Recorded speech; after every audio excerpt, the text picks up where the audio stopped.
Estamos en la comunicación, Pedro, con Rubén Pajares del Carpio, coordinador del COEN, al cual le agradecemos por su tiempo y por el balance de las lluvias y huaicos que nos va a brindar aquí en Exitosa. Muy buenas noches, señor Pajares. Cuánto gusto. Buenas noches, Katiuska. Gracias por el espacio que nos brindas para poder comunicarles cuáles son las últimas afectaciones o el avance del registro de la información con respecto a los damnificados y afectados por las lluvias intensas que se vienen originando en diferentes regiones del país. ¿Cuál es el escenario que en estos momentos se está registrando? Bueno, como bien hemos visto por el pronóstico emitido por Senami, durante este fin de semana, viernes, sábado y domingo, nos esperan precipitaciones tanto en la costa norte como en la sierra norte y centro y parte del sur del país. Nos esperan precipitaciones de moderada a fuerte intensidad, ¿no? Esto probablemente podría generar el incremento del caudal de los ríos, la activación de algunas quebradas y bueno, y de todas maneras las autoridades tienen que emitir y la población tenemos que estar alertas ante cualquier contingencia que se pueda presentar. Así es. ¿Y cuál es el balance, por favor, de las personas damnificadas, las personas afectadas? ¿Y cuáles son las regiones también que se han visto más golpeadas? Bueno, en lo que respecta a vida y salud, tenemos aproximadamente 12.789 damnificados. Afectados tenemos 79.950. En lo que respecta a fallecidos, 69 personas, 5 desaparecidos. En lo que respecta a viviendas, tenemos 1.991 viviendas destruidas, 3.053 viviendas inhabitables y 34.181 viviendas afectadas. También es bueno precisar que en lo que respecta a instituciones educativas, tenemos 89 instituciones destruidas, 895 instituciones educativas afectadas y 211 instituciones educativas inhabitables. En lo que respecta a establecimientos de salud, tenemos 5 establecimientos de salud destruidos, 123 establecimientos de salud afectados, 2 establecimientos de salud inhabitables. Y en lo que respecta a caminos y carreteras, tenemos 135 kilómetros de carreteras destruidas, 72 caminos rurales afectados, 590 kilómetros de carretera afectada. También es bueno precisar que tenemos 27.637 hectáreas de cultivo afectado y 13.351 hectáreas de cultivos perdidos. Esa es más o menos la información que nosotros tenemos hasta la fecha. Y dentro del manejo de la cifra que tienen ustedes y que nos está compartiendo a través de Exitosa, ¿hay alguna proyección de en cuánto tiempo, por ejemplo, el tema de establecimiento de salud, el tema de infraestructura como tema de colegios o los cultivos, en cuánto tiempo se podría comenzar a recuperar esos espacios afectados y destruidos por ese escenario de lluvias intensas y extremas? Bueno, todos los gobiernos regionales y provinciales y distritales cuentan con un plan de rehabilitación y deben contar también con un plan de reconstrucción. Este plan de rehabilitación va a permitir en un corto plazo restablecer los servicios básicos esenciales como agua, electricidad, transportes, comunicaciones. Pero muy aparte de esto, dependiendo de la planificación que realicen los gobiernos en cada uno de los en los 3 niveles de gobierno, deben de tener su plan de reconstrucción. Entonces, hay que tener en cuenta que el plan de respuesta y el plan de rehabilitación inician de manera paralela. O sea, no se puede dejar de rehabilitar los servicios públicos esenciales o tener que esperar que pasen las lluvias, no es de manera simultánea. Sí, el plan de reconstrucción, que ya lo debe estar elaborando cada gobierno regional, provincial o distrital, en base a ese plan de reconstrucción, ellos establecen una temporada, una línea de tiempo para iniciar la reconstrucción de la infraestructura que se encuentra destruida. Según lo que dijo la presidenta Boluarte, abril y mayo se viene el fenómeno del niño costero débil y en diciembre y enero próximo hablamos del fenómeno global. ¿Cómo tenemos que prepararnos los ciudadanos, pero por sobre todo las autoridades? Sabemos también que se ha destinado un presupuesto de 4.000 millones de soles. Sí, bueno, en lo que respecta al pronóstico de un niño costero y un niño global, como bien lo ha dicho el ENFEN y como bien lo ha dicho Sename, es un pronóstico, y si el pronóstico en este escenario, lo que tenemos que hacer son trabajos de prevención y trabajos de preparación.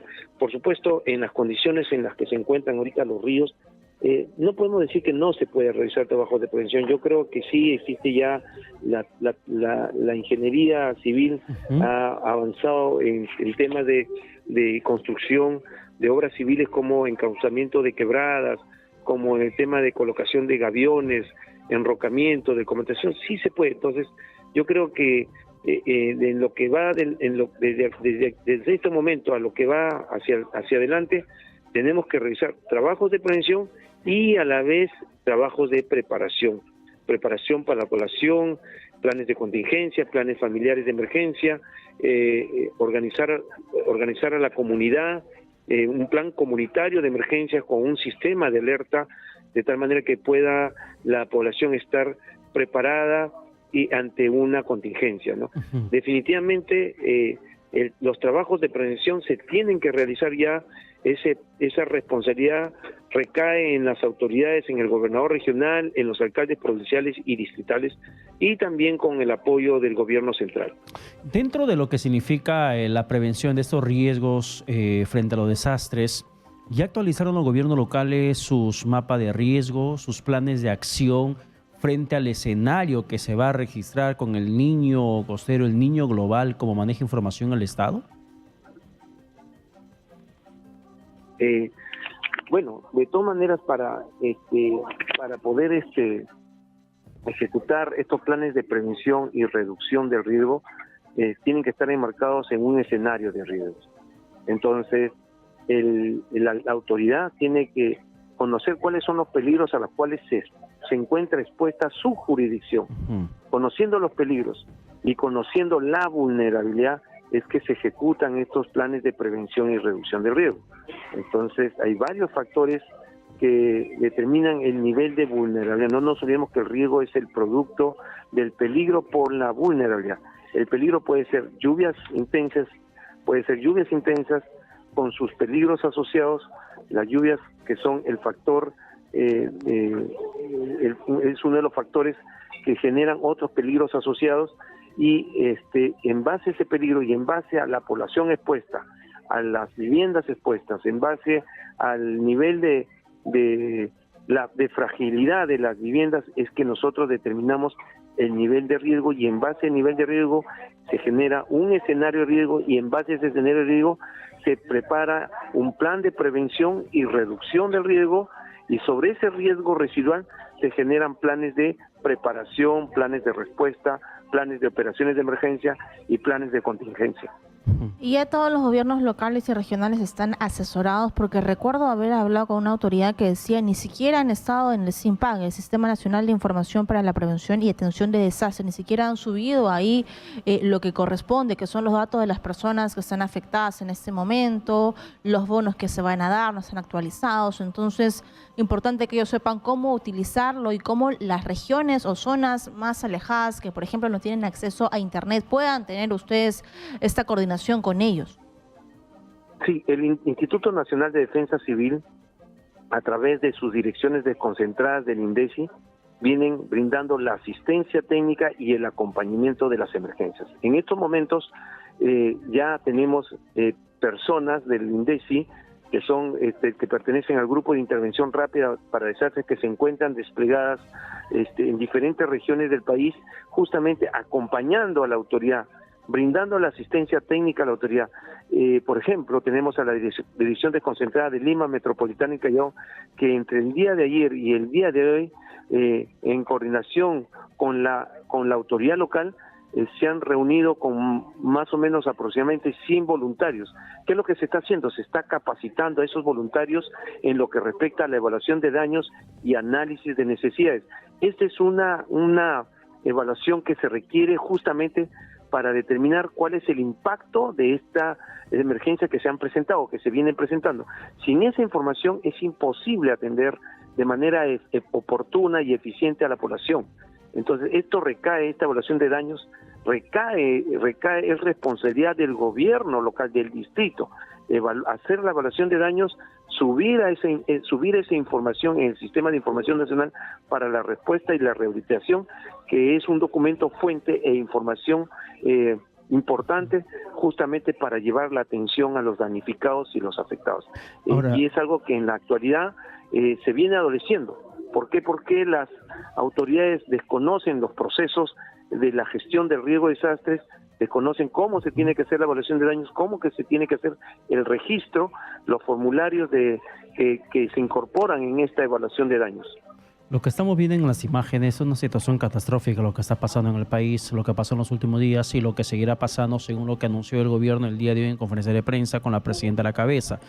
Dentro de este escenario de desastres, de infraestructura pública destruida, afectada, ¿tienen ustedes alguna proyección, hablando en perspectiva de lo que podría pasar, de cuánta infraestructura se encuentra en riesgo con lo que se anunció el día de hoy respecto al niño costero y el niño global? El gobierno, cada gobierno tiene un plan de contingencia. Ese plan de contingencia o un plan de operaciones de emergencia ante lluvias intensas, y en ese plan de contingencia o en ese plan de operaciones de emergencia hay un escenario de riesgos. Ese escenario de riesgos es formulado en base a históricos de cuando, por ejemplo, cuando sucedió el niño del 2017, cuánta población se vio afectada, cuáles son los ríos que se desbordaron, cuáles fueron las quebradas que se activaron, qué población fue damnificada y afectada. Entonces, hay una data histórica, no solamente del niño del 2017, sino de los niños que sucedieron en fechas anteriores. Esa información es una data muy importante para las autoridades, claro, en la cual pueden definir cuál va a ser el impacto de tener otro niño costero. Claro, por eso, señor Pajares, la pregunta es bastante puntual. Ustedes tienen en estos momentos el recuento de daños que se ha registrado con las lluvias intensas y extremas frente al tema del ciclón Yaku. Sin embargo, en estos momentos, si el gobierno dice, se vienen escenarios complejos, muy difíciles, niño costero y niño global, ya sabemos el daño que se ha registrado en semanas anteriores. Ahora, hablemos sobre la base de datos que existe en estos momentos. Ustedes entiendo que han identificado estos centros de salud, estos hospitales, esas carreteras, estos centros poblados están en riesgo. Eso le estoy preguntando. Si tienen ustedes cuántos centros poblados, cuántas comunidades, cuántos distritos, cuántos hospitales, cuántos centros de salud, cuántas escuelas en estos momentos están en riesgo. Porque sobre esa información ustedes van a tomar decisiones. Existe esa información. ¿Cuántos son? ¿Tiene la cifra? No tengo la cifra en estos momentos, pero esa información sí la tienen disponible cada uno de los gobiernos regionales, cada uno de los gobiernos distritales. Lo tienen identificado en sus escenarios de riesgo por lluvias intensas. ¿Y por qué esa información no se transparenta desde el COEN? Ustedes son el Centro de Operaciones de Emergencia Nacional. ¿Por qué no se transparenta? ¿Por qué esa precisión que le pido? Porque si la población no accede directamente a esa información, poco o nada va a ser en la parte preventiva. Y las autoridades que están sin legitimidad para que tomen decisiones de reubicación tampoco harán mucho. ¿Por qué no se sociabiliza esa información de cuáles son los puntos críticos del país ante el escenario que el gobierno nos ha dicho que se va a presentar en las siguientes semanas, en los siguientes meses? Bueno, tenemos que tener en consideración una cosa, de que la responsabilidad de las acciones de prevención, de preparación, es única y exclusivamente del gobierno local, del provincial y regional. Ellos son los alcaldes, el gobernador regional es el responsable de implementar los procesos de la gestión del riesgo de desastre en su territorio. Y cuando hablamos de implementar los procesos de la gestión de riesgo en su territorio, estamos hablando del proceso de conocimiento del peligro, que es la estimación del riesgo, estamos hablando de la prevención del riesgo, de la reducción del riesgo, de la preparación, de las acciones de respuesta y rehabilitación, incluyendo la reconstrucción. Son ellos los responsables. Hay niveles de atención para una emergencia. Y el nivel de atención de una emergencia son, el primer nivel lo tiene el distrito, el segundo nivel la la provincia y el tercer nivel la región. Cuando estas capacidades se ven sobrepasadas, pasamos a un nivel 4 en donde el INDECI coordina y el que conduce la emergencia es el gobierno regional. O sea, el gobierno regional sigue conduciendo. El responsable de la incorporación de la gestión de riesgo en la planificación del desarrollo de esta región es el gobernador regional con sus alcaldes provinciales, con sus alcaldes distritales. La gerencia de gestión de riesgo de cada gobierno regional debe tener un plan de operaciones de emergencia, un plan de contingencia ante lluvias intensas, un plan de rehabilitación, un plan de prevención y reducción. En el plan de prevención están los puntos críticos, está el escenario de riesgo, están todas las acciones, los peligros que se encuentra, que se podría encontrar afecto una jurisdicción, una región, un distrito. ¿Y cómo saber si estoy en una zona de riesgo? ¿Cómo saber si tengo que irme ya con mi familia? ¿Tengo que esperar que venga el alcalde y me lo diga o puedo solicitarlo yo en la municipalidad? No nos olvidemos que el Sistema Nacional de Gestión de Riesgo es sinérgico, participativo, transversal, incluye participación de la población. La población sabe que no debe ocupar una quebrada. La población sabe que no debe construir su casa al borde del río. Sin embargo, lo hace. Sin embargo, ¿y quién es el que le da el alumbrado y el servicio público? ¿No es el alcalde? Entonces, no debería brindarse esos servicios porque está ocupando una zona de alto peligro, no mitigable, de alto riesgo. Bien, señor Entonces, Pajares. acá hay una corresponsabilidad.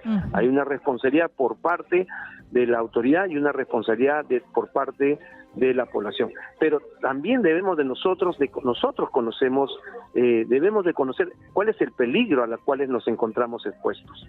Nosotros sabemos que el Perú se encuentra ubicado en una zona en el cinturón de fuego del Pacífico. La pregunta, sabiendo que nosotros nos encontramos ubicados en el cinturón de fuego del Pacífico, participa la población de los simulacros organizados por el Instituto Nacional de Defensa Civil. Esa es una buena reflexión, pero también nos toca concientizar desde todos los flancos. Ustedes como COE y nosotros también como prensa estamos muy agradecidos por este balance y por esta información y nos quedamos con esa reflexión de que también la población tiene que participar en lo que viene ocurriendo en el Perú.